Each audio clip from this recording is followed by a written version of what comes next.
Student, आज हम Indian accounting standard Ind AS का पार्ट 1 लेकर आए हैं।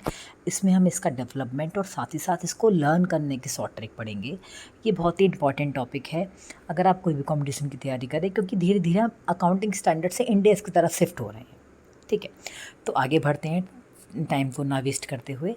तो ग्लोबलाइजेशन को देखते हुए ICAI recognize the need for global standard. तो गवर्नमेंट ऑफ इंडिया और आईसीएआई ने ये डिसाइड करा कि हम आईएफआरएस को अडॉप्ट नहीं करेंगे। IFRS international financial reporting standard, हम अपने बेसिस पर Indian standard, Indian accounting standard, जिसको कि हम इंडेस भी कहते हैं, वो बनाएंगे। ठीक है, तो आईसीएआई ने क्या करा, आपको पता है कि आईसीएआई ने एएफपी की हेल्प से अकाउंटिंग स्टैंडर्ड बोर्ड, जो कि 1977 में बना था, की हेल्प से क्या करा था, अकाउंटिंग स्टैंडर्ड बनाए थे। और 2006 में आईसीएआई ने एक प्रोसेस स्टार्ट किया कि हम आईएफआरएस की तरफ शिफ्ट हों। तो जो आईएफआरएस हैं, इंटरनेशनल फाइनेंशियल रिपोर्टिंग स्टैंडर्ड, वो इंटरनेशनल अकाउंटिंग स्टैंडर्ड बोर्ड ने इशू किए थे। और आईएफआरएस को अडॉप्ट करने का पर्पस ये था कि जो इंडियन कंपनीज़ हैं जो ग्लोबली वर्क कर रही हैं, उनकी फाइनेंशियल स्टेटमेंट की एक्सेप्टेबिलिटी और ट्रांसपेरेंसी इंक्रीज़ हो। ठीक है, तो गवर्नमेंट ऑफ इंडिया और आईसीएआई ने फर्स्ट एनालाइज करा आईएफआरएस की रिक्वायरमेंट को, then they decided to converge it. अब जो कन्वर्ट करेंगे, इसको कन्वर्स्ड मतलब करेंगे, तो वो इकोनॉमिक और लीगल इन्वायरमेंट के अकॉर्डिंग करेंगे, क्योंकि जो आईएफआरएस है वो ग्लोबल इन्वायरमेंट के अकॉर्डिंग है। तो उन्होंने क्या करा, हमारे अकाउंटिंग स्टैंडर्ड बनाए, इंडियन अकाउंटिंग स्टैंडर्ड, जो इंडियन लीगल और इकोनॉमिक इन्वायरमेंट के अकॉर्डिंग थे।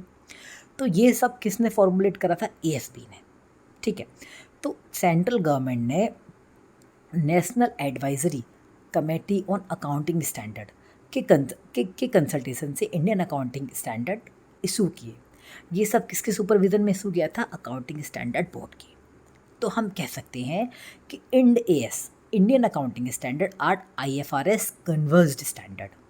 ठीक है, तो national advisory committee on accounting standard ने ये जो स्टैंडर्ड है, ये मिनिस्ट्री ऑफ कॉर्पोरेट अफेयर्स को रिकमेंडेड किए। And ministry of corporate affairs makes Ind S applicable on the companies in India. And 40 Ind S, कितने, 40 Ind S have been issued. तो ministry of corporate affairs ने phase wise adoption के लिए notification issue किया। और end S की applicability mandatory है सारी बैंक्स के लिए, एनबीएफसी के लिए, और हमारे जो इंश्योरेंस कंपनी है जिसका नेट वर्थ 500 करोड़ और मोर देन 500 करोड़ है। ठीक है, इसके लिए डिफरेंट फेसेस थे। जो 4 फेसेस जो हमारे हैं, मिनिस्टर ऑफ कॉर्पोरेट अफेयर्स ने ये निकाले कि इनके अलग अलग था, 250 करोड़ या 250 करोड़ से ज़्यादा, 500 करोड़ से कम, 500 करोड़ से, इसलिए इसकी 4 डिफरेंट फेसेस हैं। ठीक है, ठीक है, तो हमारा जो अकाउंटिंग स्टैंडर्ड है, आप इसको एक बार, इसका जो डेवलपमेंट है, एक बार दोबारा से एक बार देख लीजिएगा, जिससे कि आपको इजीली समझ में आ जाए कि इन जो 5 मेन अथॉरिटीज़ यहाँ लिखी हुई हैं, इन सब का इंड एएस में क्या क्या रोल है। चलिए आगे बढ़ते हैं। तो जो हमारा इंड एएस है, इस facilitate the cross border flow of money, global listing and global comparability of financial statement. तो जो इंड एएस है वो cross border flow of money को फैसिलिटेट करता है, ग्लोबल लिस्टिंग को फैसिलिटेट करता है। देखा होगा ना आपने, जो भी हमारे स्टॉक एक्सचेंज में लिस्टेड होते हैं हमारे शेयर्स, और ग्लोबल कंपेरेबिलिटी, अगर फाइनेंशियल स्टेटमेंट को आप ग्लोबल लेवल पर कंपेयर करें तो उसमें भी हेल्प करता है। It enhance the investors ability to compare the investment on global basis. Investors की एबिलिटी को कम हेल्प करता है कि हमें अपने इन्वेस्टमेंट को कंपेयर करना है ग्लोबल बेसिस पर। ये हमारे it helps to make company accounts and the annual financial statement are transparent.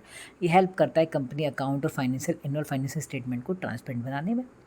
Developed on the basis of legal and economic environment of the company. मैंने बताया था कि जो इंड एएस है, हमारे आईएफआरएस थे वो इंटरनेशनल बेसिस पर थे, तो जो इंड एएस है उसको लीगल और इकोनॉमिक इन्वायरमेंट के बेसिस पर इसको क्या करा है, कन्वर्ज्ड किया है।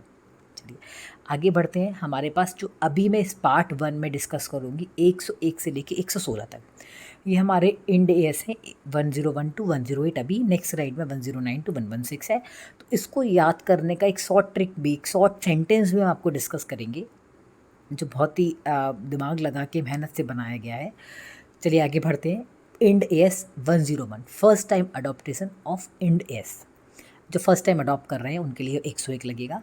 102 share base payment, 103 business combination, 104 insurance contract, 105 non current assets held for sale and discontinued operation, 106 exploration for and evaluation of mineral resources, 107 financial instrument disclosure और 108 ऑपरेटिंग सेगमेंट। अब ऐसे याद करना थोड़ा इम्पॉसिबल है, तो देखिए इसको एक सेंटेंस है, हम इसको पढ़ते हैं। हम फर्स्ट टाइम अडॉप्टेशन का लिखेंगे, first time 101 first time share based का शेयर का, फर्स्ट टाइम शेयर का 103 का बिजनेस लिया, बिजनेस लेंगे हम, फर्स्ट टाइम शेयर का बिजनेस किया और क्या करा आपने, इंश्योरेंस कंपनी का शेयर खरीदा। नॉन करेंट का हमने क्या करा, नॉन प्रॉफिट पर एक्सप्लोरेशन का एक्सपेंसेस हो गए, कौन कौन से हो गए, फाइनेंशियल एंड ऑपरेटिंग। अब आप देखिए इसको याद करिएगा, फर्स्ट टाइम शेयर का बिजनेस किया, इंश्योरेंस कंपनी का शेयर खरीदा, नॉन प्रॉफिट पर एक्सपेंसेस हो गए, फाइनेंशियल और ऑपरेटिंग। देखिए ऑपरेटिंग इजीली समझ में आ जाएगा, फाइनेंशियल हमारा इजीली आ जाएगा, एक्सपेंसेस एक्सप्लोरेशन का एक्सपेंसेस हो गया, नॉन करेंट का नॉन प्रॉफिट पर हो गया। तो आप इजीली मैच कर पाएंगे, अगर ऑब्जेक्टिव एग्जांपल आया अगर नेट यूजीसी नेट कॉमर्स में, तो आप इजीली इसको मैच कर पाएंगे। आजकल तो एनटीए कंडक्ट कराता है। तो इंश्योरेंस कॉन्ट्रैक्ट का आपने इंश्योरेंस ले लिया, बिजनेस कॉम्बिनेशन का बिजनेस ले लिया, शेयर का शेयर ले लिया और फर्स्ट टाइम का फर्स्ट टाइम। ठीक है, समझ आ गया। फर्स्ट टाइम शेयर का बिजनेस किया, इंश्योरेंस कंपनी का शेयर खरीदा, नॉन प्रॉफिट पर एक्सपेंसेस हो गए, फाइनेंशियल एंड ऑपरेटिंग। ये हमारे 101 से 108 आप इजीली आप इसको समझ पाएंगे। फर्स्ट टाइम शेयर का बिजनेस किया, इंश्योरेंस कंपनी का शेयर खरीदा, नॉन प्रॉफिट पर एक्सपेंसेस हो गए, फाइनेंशियल और ऑपरेटिंग। एक्सपेंसेस का एक्सप्लोरेशन हो जाएगा और नॉन प्रॉफिट का नॉन करेंट।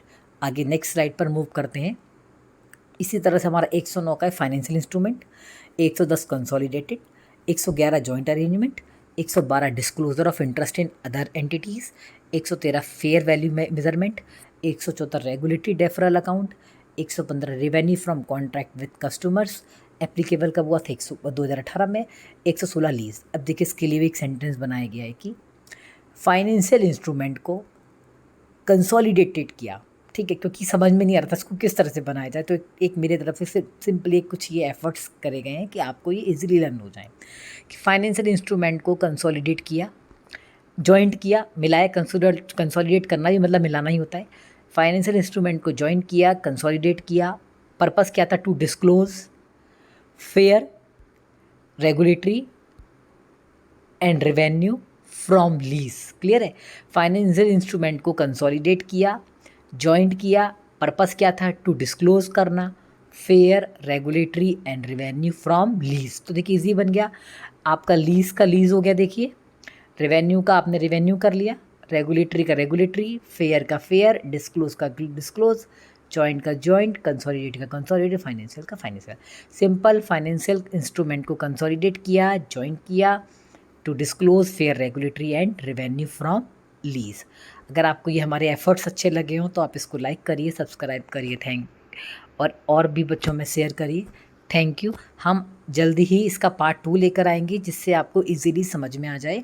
हमारे अकाउंटिंग इंड एस और अकाउंटिंग स्टैंडर्ड्स को कंपेयर करते हुए दिखाएंगे हम, क्योंकि जो हमारे इंड एस है बने हैं उसमें कुछ कुछ हमारे अकाउंटिंग स्टैंडर्ड भी, लेकिन उनके जो नंबर्स हैं वो चेंज है। ठीक है, चलिए जल्दी ही मिलते हैं पार्ट 2 के साथ। Thank you.